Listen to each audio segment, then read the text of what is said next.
What's up, going buddy? on, John? What's up? What's up? What's up? How are you? Really good. Good to see you guys. You got to be feeling good. Oh yeah, I feel great. Yeah. Yeah. You cut your hair. Yeah, it's down. Do you like it though? Because we don't necessarily like the cut. We don't think the back looks very good. Do you think Let that me looks see the good? Well, it's like, I mean, it's grown in a little bit. But... It's got the taper going. Yeah, there's a little taper to it. Yeah, it's a New York thing. It's New York swag. Right. It looks good. New York swag, Jim. You wouldn't know about that. No, I certainly wouldn't. You, But no, you don't. you took all yours off. It looks good. Who would? Sorry, understand that at all. Jim isn't a New York swag type of guy. Where No, you I'm from, not. Joe? I'm from Jersey, so I'm a Jersey swag kind of guy. That means you just keep shaving it so the gray doesn't show. It's humiliating. Nice. How come you took all yours off? All right, funny answer. I watched the Tupac movie. And Tupac, he had the bald head with the goatee. And I was rocking it for a while. I was like, let me try the bald head with the goatee. And I loved it. Then I tried to trim my mustache and, can I say fucked it up? Yeah, You can say fucked it up. Completely fucked it up. And so now I'm just doing this kind of God of War look. Isn't it great though? Yeah. It's easier. It's I love having like very little hair. Yeah, oh, it's so much easier, yeah. It feels different though, when you rub it, it's just such a foreign feeling for Right. me. I don't know, the bald head is new for me, so, but anyways. Did you like the Tupac movie? I heard like mixed thing. I heard it was really good. Then some people said like that they didn't like it. I loved it. So I grew up in a super, my dad's a pastor, and they were, I was super sheltered. And so a lot of old music, my dad just looked at it all as secular music, and it wasn't allowed in our house. So when I watch movies like Straight Outta Compton or this Tupac movie and stuff, I learned things about hip hop that most people already know. Right. So I actually learned a lot about the guy through this movie, and I developed a sense of respect for him. Wow, I didn't. It's funny. I couldn't watch rated R movies when I was a kid. Are you the oldest? No, I'm the third down from being the oldest. So your mom and dad were just strict about like what was in the house, language wise. Oh yeah, dude, it was bad. We didn't have cable TV. We didn't have cell phones until our senior year in high school. We were never allowed to spend the night at people's houses growing up. My parents had this thing that was after 10 o'clock, nothing good happens. So super sheltered. I think that's why I'm such a wild ass now. I'm catching up for all the shit I missed out on. Yeah, it's funny. That's what happens. It's like Yeah. like the preacher's daughter. Like when she gets out, it's like if you're raised really strict. I mean, just you think get about out it and you want to do something. On what you Yeah. just said, most guys at some point in their lives, that grew up around when we did, wanted to be like Tupac in 95, 94. Right. You're just kind of catching up. I'm just catching on, oh yeah. shit, this guy was cool. Tupac's I could be like fucking Tupac awesome. now. Oh yeah, that shit doesn't. Unfortunately, it'll get you in a lot more trouble. Yeah. These days, trying to be like Tupac. But it's kind of fun to go back and learn stuff about something that's already a completed work or that's been there for 20 years. That's kind of, I love going back and grabbing stuff. By the way, I have a cankersaur garden, and it's yeah, sure. all right, it just came off as I'm talking. Oh, of course. All right, let me swallow it. Okay, cool. Ew. That's biodegradable. You're supposed Wait, to. you said a cankersaur guard? Yeah, it's a weird little thing that you put on you. I cut my mouth with my mouth guard. I sleep with a mouth guard, so it put a sore in my mouth from grinding. So I put this canker guard on it. Cocaine's a hell of a drug. Yeah, canker sore thing inside of my nose. But it wound up. It's biodegradable, so it just kind of dissolves, and it just kind of came off, and I just finished it. I'm glad I can talk a little bit easier. Do you relate to Jim handling his injuries like you might in training or whatever? He sometimes gets an injury from his apnea mouth guard. Well, I don't know what to say to that one, to be honest with you. It's Congratulations, true. by the way. I need more coffee. Congratulations. It was a really weird fight to watch because I like you and I like DC, and it was heartbreaking to watch him break down like that. But I was happy for you. Thank you. Because it's like you went through a time where things were fucked up, and now you came back and you were great. Yeah, I do believe everyone loves a good redemption story. Yeah. And I was aware of that going into the fight and, leading up to the fight, and just, try to do everything in my power to be that great comeback story. And this is what it's been. And the support has been tremendous. Just so many people writing me and talking about how just my story has inspired them to just keep moving forward. And it's great to be looked at as a person who is really hard to be defeated by life. Did you? Because I thought he looked really good. He looked much looser, and he was getting inside. He was closing the distance really much better than I think in the first fight. At the end of the first round, I was looking at you sitting there, and you looked a little bit like, okay, I'm in a fight now. So how did you feel at the end of that first round? After a round, actually, so I didn't warm up properly. After the first round, Daniel definitely was doing a really good job, and he was fighting a lot better than I expected him to fight. But my lungs were opening up, and any athlete would know the feeling where it's like when you get that first sprint and how you can't breathe, and then after you kind of warm up a little bit, you can you get your second wind and you can move a little better. Right. That's what I was going through after round one. I thought I had a great warm up, but I didn't focus enough on my lungs, and so due to after round one, I was like, oh my goodness, like. I was just focusing on some breathing exercises that I try to do. So I think that's what you saw, just that frantic look on my face. But after I got my breathing under control, I felt like I got my lungs warmed up. I got back to being calm, cool, and collected, and just having fun out there. But Daniel did a hell of a job, dude. He definitely was a lot better than he used to be, which makes me feel good about myself because I beat a better version. After almost 2 years off. So something to be said about that. How'd you feel about about his breakdown after the fight when they went to interview him and he's crying?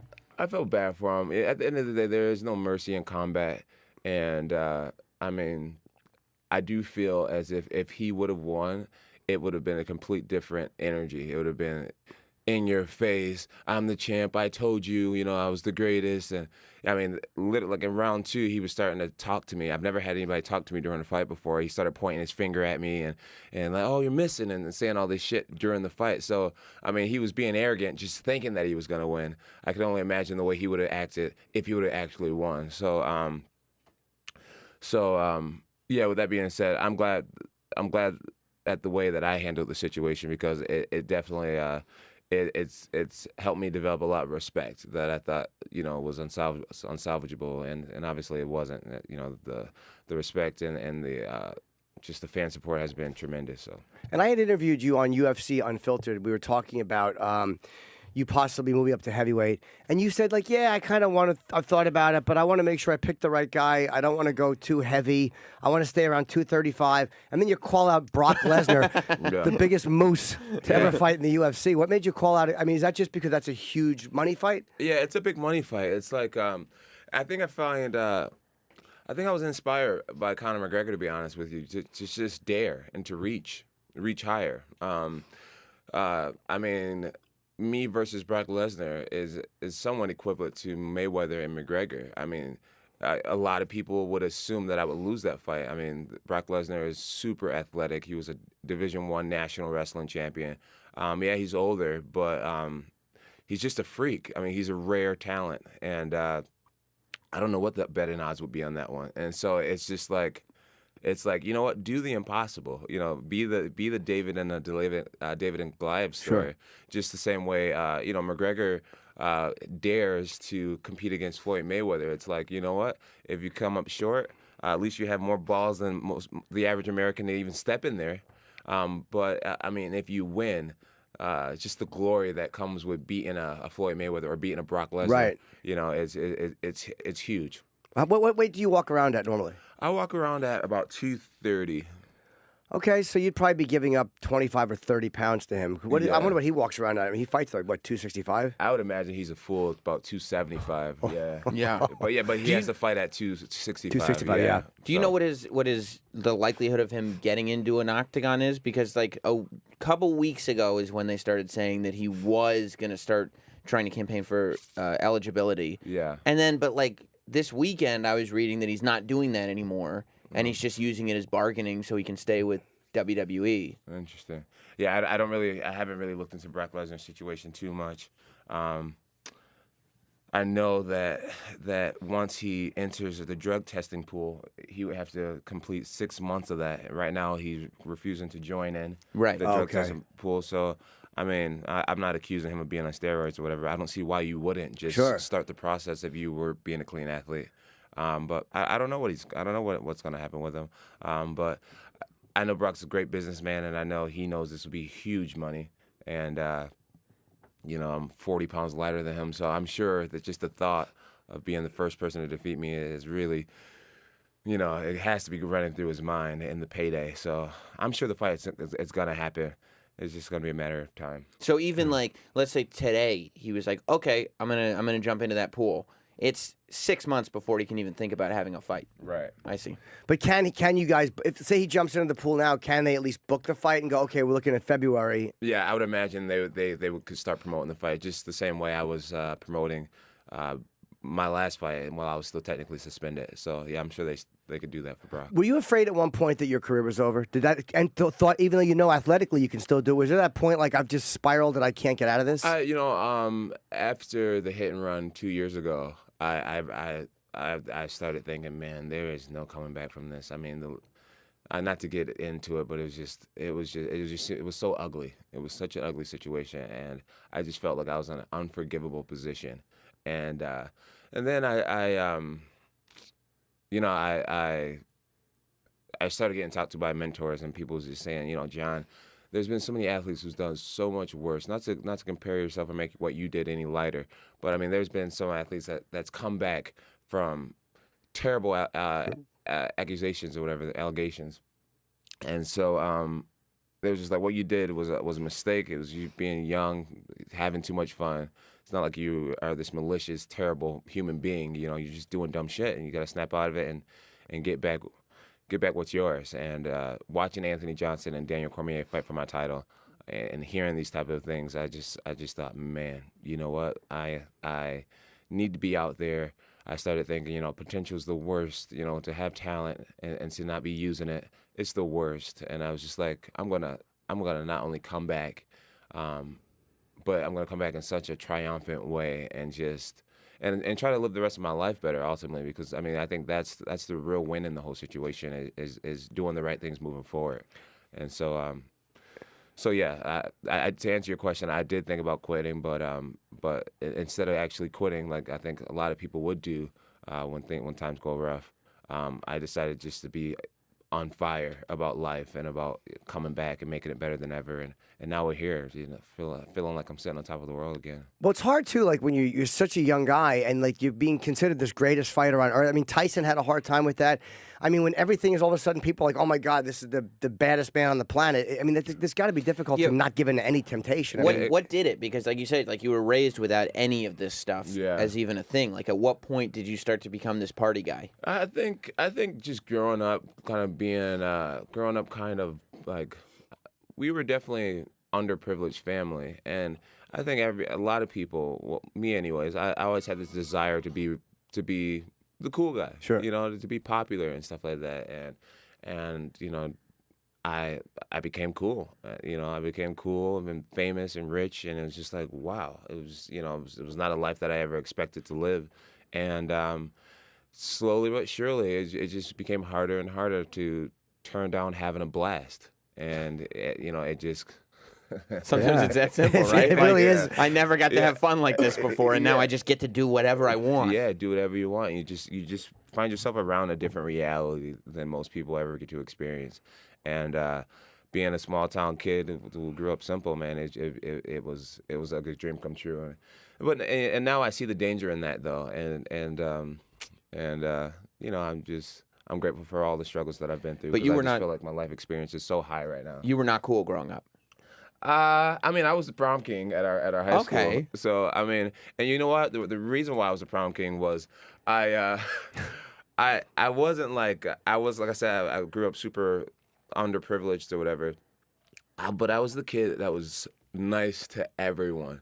So, the kids in the special classes, I knew a few of them and I was nice to them. The nerdy kid over there or the poor kid over there or whatever, like the kid with a disability, I knew their names and I was friends with everyone. And so I had the people's vote. And so it was actually funny when I saw myself on the ballot with all the popular kids. I was like, how in the hell am I even up here?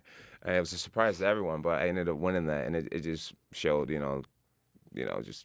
Be nice to people. Be nice to people, yeah. Treat people with respect, and it won't go unnoticed. Do you feel like you appreciate it more now? Because like whenever you face losing something, or whenever something's taken away, or you can't do it for a while, it stinks, and you're like, this is what life would be like if this was gone. And now you have it back, and you won. Do you think you'll look at it a little bit differently now? And absolutely, yeah. My appreciation for it, for being the UFC light heavyweight champion, has grown tremendously. At one point, I thought that I just couldn't lose, and I just thought I was just designed to win, and I can do whatever I want and still go out there and win. And I just took it all for granted. And now I realize that it's possible to be defeated, and that the window is actually not as big as I thought it was. and so that I need to do all the right things to look myself in the mirror every night and know that I'm giving myself the best chances to be an absolute legend of this sport. And it feels good to dare to be great and actually put your true best self forward. And that's who I am today, and that's what I'm trying to do today. What's the conversation like with Dana White when you have to pull out of a big advertised fight 3 days before the fight because of the drug test that was after the Right. the So, because I would imagine he's got to be because I remember that press conference and he he's was like upset. he's beat red when he's doing Yeah. the press conference Yeah, it was- because he's just found out that this big because I mean it's not a Floyd Mayweather fight but it's a money. It was a massive fight. And it's his Yeah. business, and he doesn't know at that time that Yeah. there's other stuff going on. Yeah, UFC 200 was projected to be the biggest fight in MMA history. I was the headline of it, and through a tainted supplement, which was a total mistake, the fight was canceled. And Dana White was really, really upset. Said a lot of things that I'm sure he regrets, and there really wasn't much conversation between him and I. So he doesn't like call you up and rip your head off? No.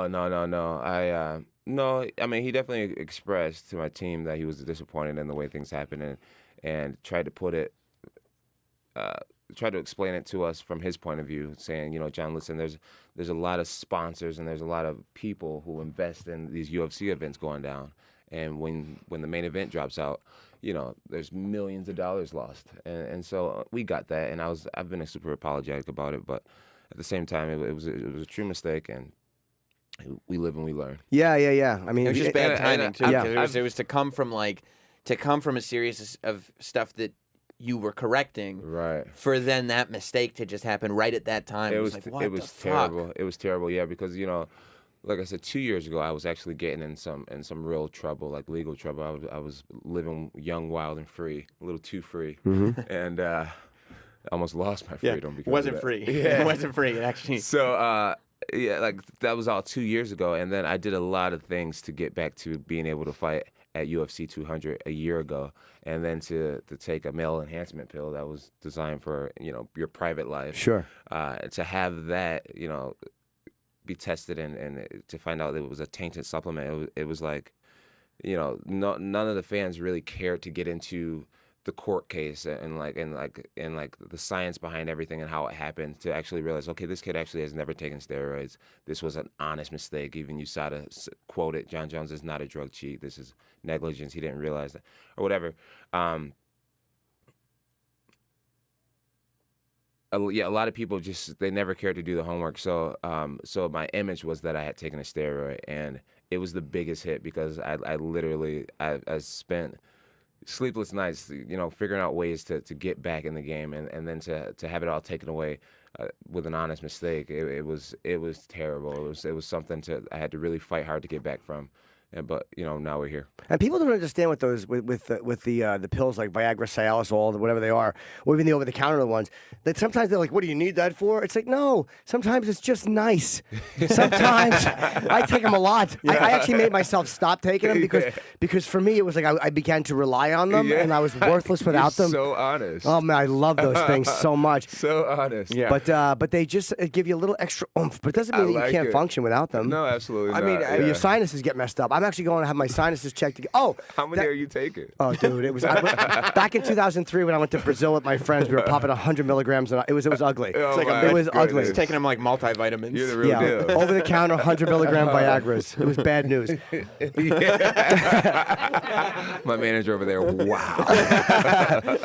But it does mess up your sinuses a little bit, I think, on some level. Because I got to go for this. Whatever. I got to get this. That thing that Cody Garbrandt does, that balloon sinuplasty. Have you heard about that? I think I saw something. Yeah, a little bit about it. Yeah. But I'm wondering if part of it was those pills because they make you so congested. Do they? Yeah, maybe you have good sinuses and they didn't affect you that way. I'm not taking 100 milligrams. A day. Yeah, Yeah, that's how I knew it was going to be a good time when she was on her way over. I'm like, I can't breathe. Get over ad for her. Yeah. It was funny too because when that started to come out, Jim was one of the first guys to defend you because he was like, "Yeah, that happens," and of course he would be taking them, and because other people who aren't a part of the culture or world or whatever, are married dudes or whatever, they're like, "Wow, that doesn't make any sense," and Jim was like, "It makes all the sense." Well, if you're married, you still use it with your wife. I was gonna say, I'm engaged, and I'm like, dude, when I do take it, my wife's like, "Oh my." I call her my wife because we've been together for so long. Mm-hmm. Oh, someone's happy to see me tonight. You know what I mean? It's like you freaking you have at it, and then literally, I don't know, freaking 20 minutes. It's like it never happened. You're just ready to have at it again. You know? Oh my God. I mean, you want to keep your old lady real happy, gentlemen. Absolutely, and it just makes you. It takes away that pressure, the pressure of like, all right, is everything gonna be okay? Like once that's there, it's like, whew, all right, that's handled. For me, I have a different path than you. I'm not an athlete. I'm in bad shape, but I need the work. But are you ready to worry about liquor dick? You're good. Are you ready to go again? Like he just like 20 minutes later? Can you? No, I'm not. That's when we part company. No, I'm still a one and done, but the one is okay. Yeah, okay. No, you're a stamina guy. Do you got some stamina on you? You know, I do, but it's only because I'm so mentally messed up. Like I'm always in my head about stuff, and I don't know how to focus on the real live moment. Oh, that's terrible. It's awful. Believe me, it's awful. I was with a girl one time, and I looked down, and she was like really like she was closing her eyes, which obviously not to have to look. but I'm like, how do you do that? Like, how do you just relax and enjoy a moment? I can't do it. It has to be like fueled by thoughts and craziness. You're more likely to lose an erection than to come too quick. Yeah, absolutely without a doubt. But, yeah, Great. yeah, but those pills are for that they're good. Perfect. So I'm sorry for you. Like once you're done fighting, you'll be able to. Done fighting. I'm trying to get like an endorsement deal right now. Cialis, if you are listening. Yeah. Yeah, the baddest guy on the planet uses these. Yes. Yeah. But is there a way to get any of those that don't have that one thing in there? That was was it just that one supplement that was tainted, or all of them have that? So I try not to get into it too much, but I mean I'll briefly kind of explain how it happened. One of my teammates gave me a pill. He said, "Hey John, this stuff will rock your girl's world," right? So I took the pill and ended up getting tested by USADA like 3 days later. I welcomed them to my house. Yeah, everybody have a seat. Bring everybody water bottles. It was normal procedure. Sure. And come to find out before the fight, that I was drug tested, and that drug test 3 days before the fight, the results showed up closer to the fight, and manager called me over to his room. John, you aren't fighting. You failed the drug test. You have estrogen blockers in your system. At the time, being a clean athlete, I've been super outspoken about being a clean athlete. Well, not steroids, anyways. Yeah. I didn't get it, and so I had a lot of educating myself to do about what estrogen blockers even were. So anyways, to make a long story short, we took all my supplements to a private lab, and it was super expensive. We had them test everything that I take, and I take very generic things. I take like fish oil and multivitamin, protein, everything, very normal things that every man should try to have in their diet, you know, for general health. And so my manager said, John, is there anything that's just out of the norm that you took? And I was like, I had to think hard on it. I was like, there was a sex pill. So we took the sex pill down, we mailed it to a private lab, and we ordered these sex pills straight from the website and had it delivered straight to the private lab. And the lab tested these pills, and what we've come to find out was there were 5 ingredients listed on the actual package of these pills. And what the lab found was 7 ingredients in the pill. So there were 2 things in the pill that weren't advertised. Which, had you read them, you would have said, "Oh, okay, that's no good." Right, I can't take that. Right, so they sure enough, and the crazy thing about the pills was we had several different packets of the pills tested, and the numbers were always different. So these 2 ingredients that were not advertised, and some pills there would be really high doses, and other pills that would be almost 0. So what that told us was that the factory that we're working with.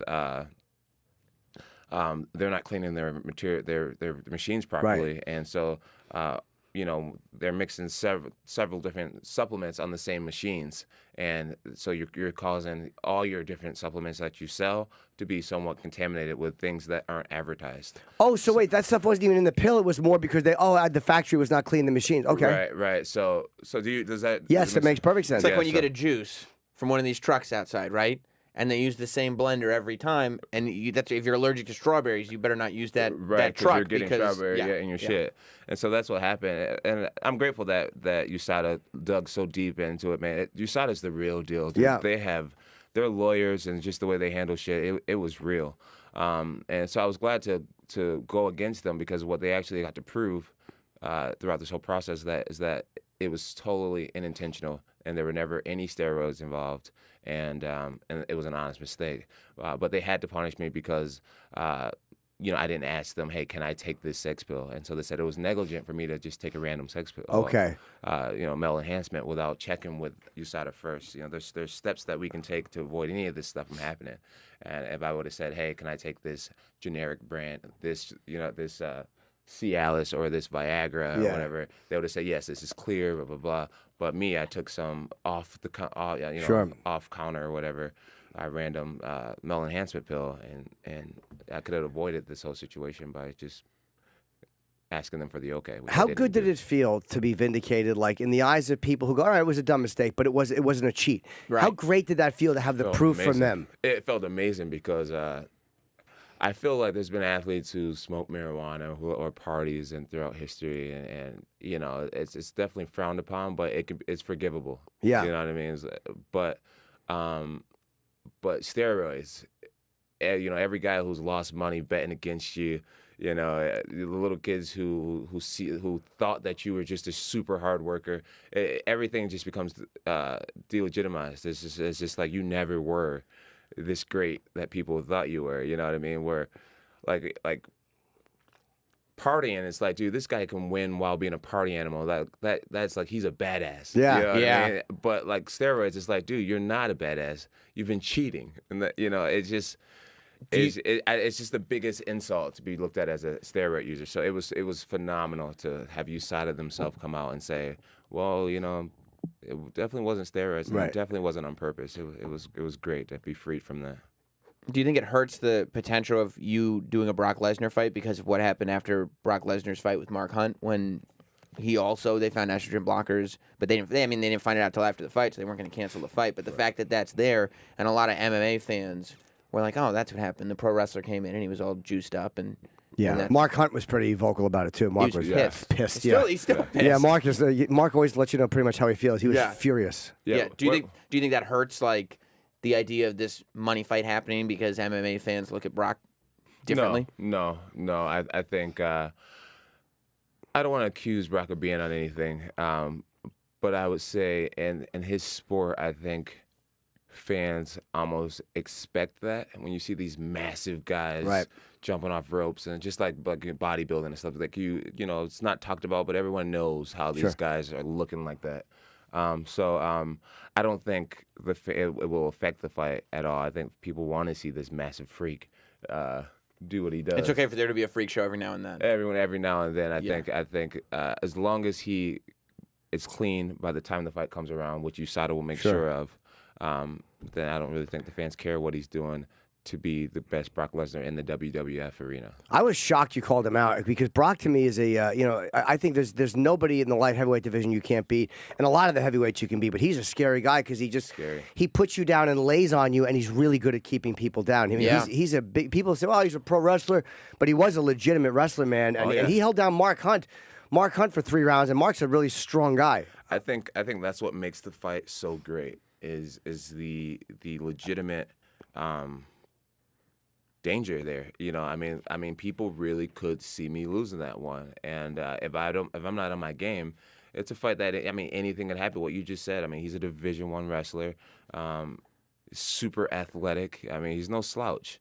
Look at him. There's not many men on the planet that looks like this guy. So and everybody that's ever fought him, whether it's MMA, whether it's pro wrestling, whether it's amateur wrestling, like all anybody talks about is how freakishly strong he is, like inhumanly strong. They say there's a quote from a movie. It's the heart that makes it great. You know what I mean? It being such a huge challenge is what makes it great. And that's what I'm chasing. I'm chasing greatness, and this is a huge legacy thing for me. To be able to beat Brock Lesnar, it's like, dude, this guy truly is a bad motherfucker. Well, you've already achieved greatness. You're legitimately looked at as as by far the best light heavyweight, and I would still put you as the best fighter in the UFC. I know Demetrius gets that, and he's great. But I think that you've beat some, just whatever. I would put you above him. Thanks, Jim. Just because of the people you've beaten. The Gustafsson fight. The resume says it all. Really. Yeah, and it's got to be hard after a while. It's like, okay, well, you've beaten almost everybody in the light heavyweight division, so now you have to move up. But the only problem is that a lot of those guys with the reach advantage might not be there. When you get a guy like Brock has got gigantic, arms, I don't know what his reach is, but I imagine it's close to yours. Yeah. So I've heard that me and Stephen Shrew are the two guys with the longest reach, and it's crazy because he's almost 7 feet tall for my arms to be as long as his. I don't think I would.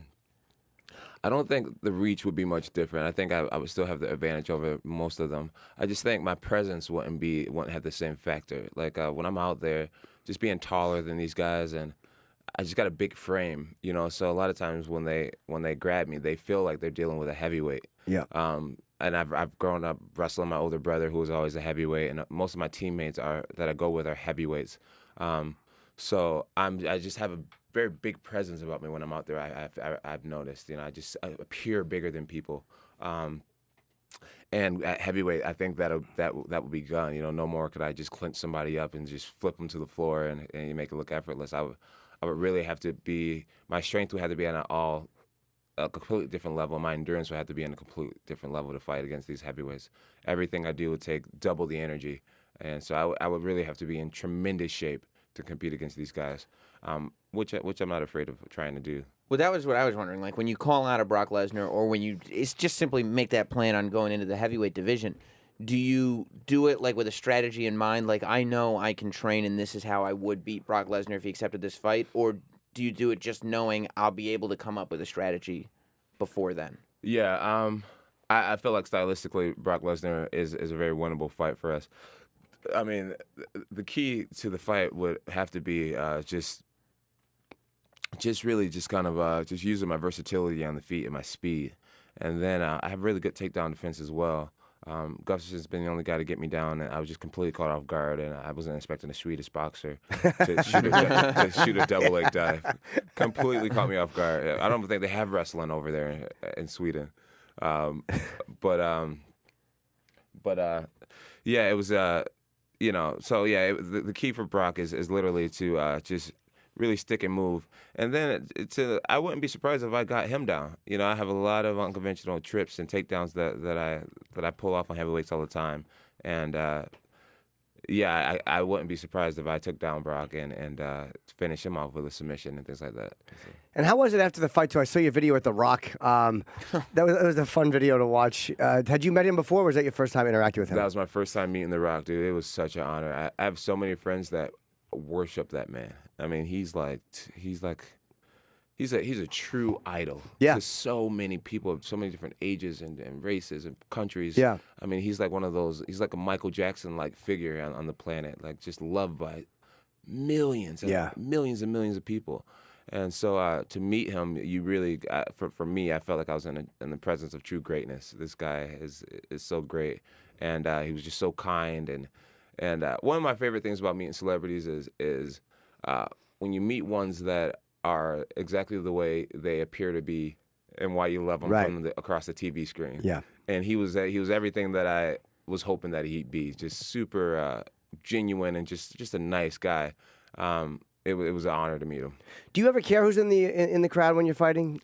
Does it ever mean anything? Not too much. As I've gotten more seasoned as a fighter, I've learned to kind of embrace every ounce of fighting. So I'm literally like looking around to see what celebrities are there, and I'm waving to people. I'm scanning the first few rows to see who I know, and acknowledging everybody and stuff like that. And I'm glad to be that way because it just shows my level of comfort in the octagon. But no, I'm never like more nervous because a certain person's there. No, I did hear Donald Trump was planning on coming to this fight. And I guess security reason why it wasn't, it wasn't going to work out. But I think that would have added a little nerve. Sure, yeah. To whoever the sitting U.S. president is, the president, yeah, that would have been cool. They rumored him coming to New York too. They said he might come to New York. To the Garden Show? Yeah, we had heard that. I think his son might have come. Oh, I remember that, yep. But the security to get any... I was at the only boxing match I've ever gone to was I saw Golovkin fight. And Trump was in the row ahead of us, like 4 seats down, but he was still running. So he had Secret Service, but he wasn't the president. Now, forget it. Yeah. You can't put the president in the middle of an arena. Yeah, no way. No way. Too many holes. Just too many people yelling. Or just even people that were just yelling and screaming. It's a huge distraction. Yeah, it'd be a big distraction. For sure. With GGG, who was he fighting? I don't remember the guy's name, actually. I'm not a big boxing fan at all. Louis C.K. called me the night before. He goes, "What are you doing tomorrow? Do you want to?" I'm like, "Nothing." He goes, "You want to go see a boxing match?" So I just met Louis, and we went to the fight. I forget who he was fighting, to be honest with you. He's a special talent. Yeah, I like him a lot, but I very, very rarely watch boxing.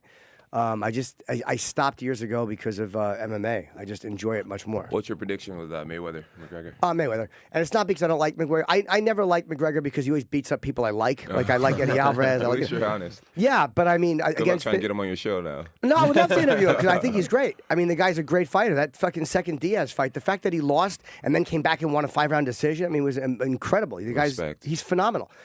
So I would love to see him beat Floyd Mayweather because I like him a lot more than I like Floyd. I'm not a big Floyd fan, even though I respect him. So I would like to see McGregor beat him, but I just don't think you can come in and beat a best defensive fighter ever. What is it about Floyd? You know, I've interviewed him once, and he wasn't unpleasant, but he was a bit standoffish. And normally that's how I judge people, is how they are when I've talked to them. And he wasn't. He spoke. It's but the best way to judge. Yeah, that really is. Like, I can only... you actually met him and not like him, right? Right. I hate when people hate someone that they've never met. It's just like, come on, guy. I read an article about him. I can't stand the guy. Right, right. Yeah, we had him on, and he came in. And again, I know he's Floyd, but he came in with, like, really gigantic bodyguards, and I'm like, you don't need all that. He had kept his sunglasses on. I'm like, Floyd, we're just promoting a big show wrestling. Money. He wasn't awful, but he could have been a little bit looser. Like, you know, Tyson comes in by himself or with a buddy or with his wife. Like, he doesn't need guys. You know, I just prefer that. It makes sense. It makes sense. Just like I was telling you, like, one of the best things about meeting celebrities is when they're being a human being. Yeah, when they're real. Right. Did you decide to switch up how you dress, like coming? Because I kind of noticed it, like looking at like interviews you were doing leading up to the fight and then after the fight. Like, it seemed like you were consciously trying to portray something differently, like a little more mature, a little more like, you know, put together. Yeah. Yeah, I think it's important for me to obviously I'm not like a super fancy like suit guy or whatever, but I think it's important for me to try to, you know, represent myself as a professional, especially because of my history. Right. I think, you know, a lot of people may kind of look at me as being a little bit of a, you know, a thug or whatnot. And so I just make sure I put a little bit more thought into the way I'm carrying myself and present myself. I know that I'm trying to rebrand myself and create a new beginning, a new image and things like that. And so I just think, you know, looking like a young man is important. Is it important to you from a role model perspective too? Because especially as like a famous black man, right? Like, there's not that many great male black role models. People talk about it all the time. What are you saying, guys? I know, Sam. Yeah, I'm about to fuck you up. Yeah. What I would do is I would smack him. Sam. No, you black men are pieces of... Really? Is that what you... Well, there is a legitimate question. Do you feel a pressure? Because a lot of times people will say, like, hey, you're a black role model. Do you feel any pressure to behave a certain way because there's that pressure put on you? You're welcome, Sam, by the way, for fucking fixing up that shitty question. Yeah, you like, yeah. I was going, where the fuck is this guy going with I was getting there. I don't really look at it as a black and white thing. I just think, you know, like, my kids are half white and everything like that. A lot of my friends are Hispanic and white. And so I really try not to look through the eyes of color. I just think it's important as an athlete to I realize that we have a platform and that we can actually inspire a lot of people, and we can also lead people down the wrong path. And I feel like for a while there, I led a lot of people down the wrong path. You know, I've had fighters say things to me like, "Oh, dude, if you can drink before a fight, then I'll drink before a fight. I could do it too." You know, so I just feel like I've done a good job not being the best example. And so at this point, I'm really ready to try to inspire people through my life. So I don't really feel pressure for being like a black athlete or whatever. I just feel like with great gifts and talents come great responsibility, and I have to try to do right for the most part, because I understand that people are watching. I understand that I've been a bad example for a lot of athletes and things like that. So it's time for me to get some of that back and show people that, you know, rocky beginnings doesn't necessarily have to be the whole story. Sure. You know. And Travis is telling us we have to wrap up, so I'm guessing that's coming. They have other press? Yeah, he's got to go to Sway. Okay. And yeah, and just I think the thing is, people love the fact that, and just in closing, that everyone likes a good turnaround, you know, and the fact that being flawed is okay, like having fucked up is okay. It's like it's not a sign of weakness. It's like, hey, who at 23, champion of the world, wouldn't make some mistakes? Right. Now you're Yeah. 30, you got it out of your system. It's like you still got years of fight. It's great, man. People It's do. great. People do. They love to boost somebody up. They love to tear them down. And then the few people that are like strong enough to actually then be able to be the redemption story, because most people after the teardown are done. Yeah. But like if you can get yourself back up there, then I think people will like they love that forever. Yeah, You know what I mean? I just feel like my situation is just so relatable, and so it's been a blessing and a curse. And I think that's been the main problem with Daniel Cormier, just to constantly, tell people, oh, I don't wreck my car, I don't do this, I don't party, blah blah blah. It's like, Daniel, there's just so many more people who's made mistakes in their life. I mean, everybody's dealing with some type of demon one way or another, and so to try to market yourself as this perfect person, it's just so unrelatable. And so with all my struggle and all the shit that I've been through, man, it's been great, because I hear people all the time tell me, like, John, you have no clue how bad I just dropped out of school, or hey, I just got my girlfriend pregnant, or hey, I had just, and it's just like I was so inspired to know that my life isn't over because of all the shit you just got through. Right. And, so it's great to be a testimony, a living testimony that people can draw strength from. It really is.